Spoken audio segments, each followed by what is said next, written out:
Hey guys, Sean from Vesta Live. Just checking in with you on something that I think is a pretty good topic to talk about, especially for newer investors, but also for investors who are relatively new with the idea of how to analyze stocks or where to get information to start analyzing stocks. So before we kick in, as usual, I am not your financial advisor. I'm not providing financial advice. These are my opinions. They're for education purposes only. And please, if you like what you hear here, please consider subscribing and clicking the like button. So here's what got the ideas kicked off today.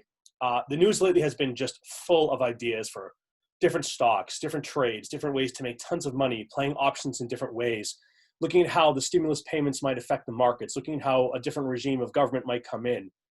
You know, that's great, but if you're a new investor and you're not sure how to trade or how to invest, this is just a lot of noise. And noise can be really tough to deal with when you're new and don't exactly know what to target or how to target an investment. So that's what I want to talk about today. So let's get it kicked off this way. When we think about in terms of how we analyze a stock or an investment or a trade, there's lots of ways to do it. We might look at technical analysis. That's charts and graphs and how prices move. We might look at fundamental analysis.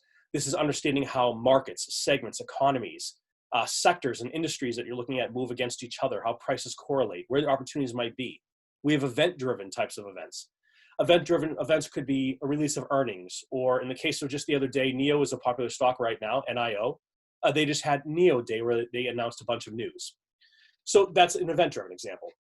Now, outside of this are things that get pretty cool, like this idea of social arbitrage, where we listen to what the markets are telling us. We look at things like Google searches. We look at Twitter data. We try to understand what was being heard on social media. But there's another one that I think is okay too, but this is what I wanted to focus on today was this idea of what I'm going to call the YouTube stock picker. There are just so many folks giving out advice right now, performing their own analysis on where stocks should be, what the price should be, when to get in, when to get out, how much you should pay, what the outcomes could look like. And I know that when I think back to when I first got started, if I had all this noise coming at me, I think it would be really, really difficult to understand where I should put my time and effort. So that's what I was going to focus on today. But this is really more of a word to the wise and how to leverage this kind of a resource. So first and foremost, there's a couple things to consider when we talk about how to look at YouTube examples for this advice we're getting. Number one, I want you to always think about this, whether you're new or you've been doing this for 20 years or more. Always take these different pieces and understand what they mean and how they affect the way that you trade. But even more than that, understand the risks of misunderstanding it and getting it wrong. So you've heard me say this before. I'm going to say it again. No matter what we're talking about or how we're talking about approaching the market, always ensure that you're hedging your downside risk. Use things like stops to ensure your pricing can only go so far before you lose more money. This is a great way to lock in profits. It's also a good way to ensure you're not going to blow up your account. Now, as far as indicators go, I don't think there's anything wrong with people doing their own analysis and putting it out on YouTube. In fact, frankly, I think it's great. I think there's a lot of great folks out there who are doing that. They're providing a pretty detailed analysis, why this is a good buy, why it makes a lot of sense. What I would really caution you on is as you're getting further away from well-known stocks or well-known investments for that matter, start to think about, is it possible that this person might have already gotten in and they're trying to pump this price up so they can get out? And just always be thinking, are you the last one to get in or are you getting in really early based on this really good research that no one else has had access to or no one else has thought to do yet? Now, that doesn't mean there's bad advice or good advice for that matter. What it means is make sure that this is just one of the many ways that you think about how you want to trade or invest, and find the ways that are going to be really comfortable for you to leverage. So personally, depending on the type of trade I'm making, I might look at some charts for short-term moves. I might look for breakouts.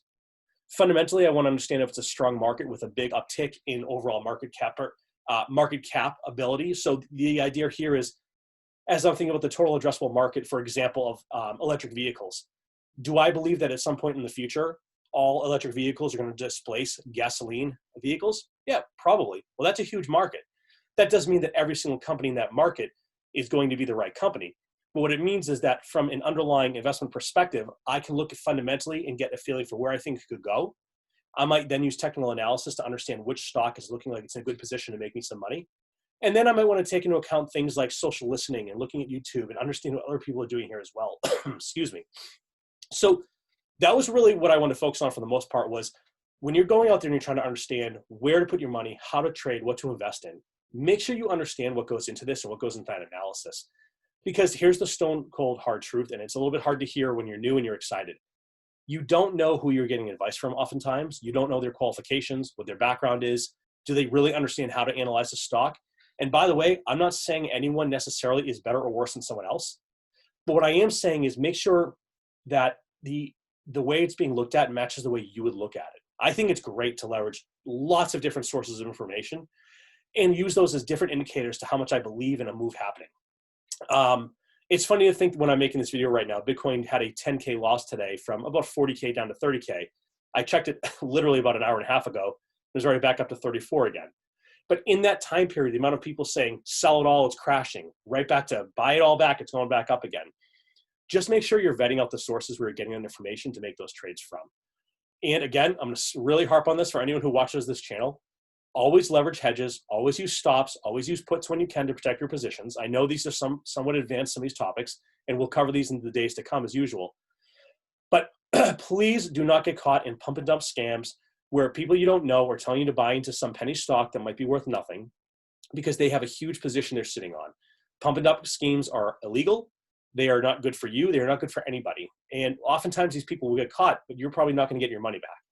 So always assume the worst and hope for the best and do your own analysis, your own research, and make sure it matches up to what you believe the outcome is going to be. Now, a final point here as well, in terms of this market noise is really the way I like to think about it. You don't necessarily want to turn off any piece of it, but I think there's nothing wrong with getting comfortable with a particular area that works for you as you're getting rolling. When I think about many of the greatest known traders over the past 30, 40, 50 years, one thing many of them have in common is that a lot of them start out the same and transition to other ways of doing trading or looking at investments. So as an example, there's a lot of really good educational information out there around technical analysis.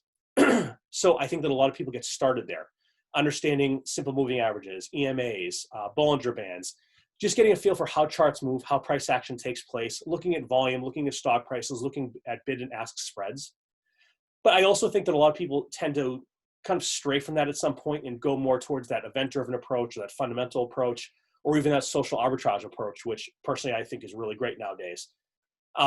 But no matter what you do, make sure you're educating yourself and understanding what you're getting into and why it's important why it's important that you understand why it works for you, right? Doesn't mean that once in a while you can't hit it big and follow someone on YouTube to a huge trade win, but you're just as likely to fall the wrong direction while they take their profit out.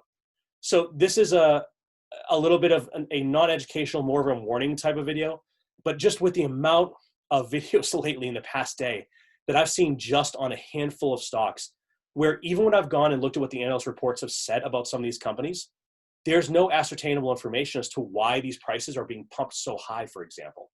So if you hear about a stock that's going to go 1,000 times up, hey, great, maybe it works and maybe I'll get in on it too.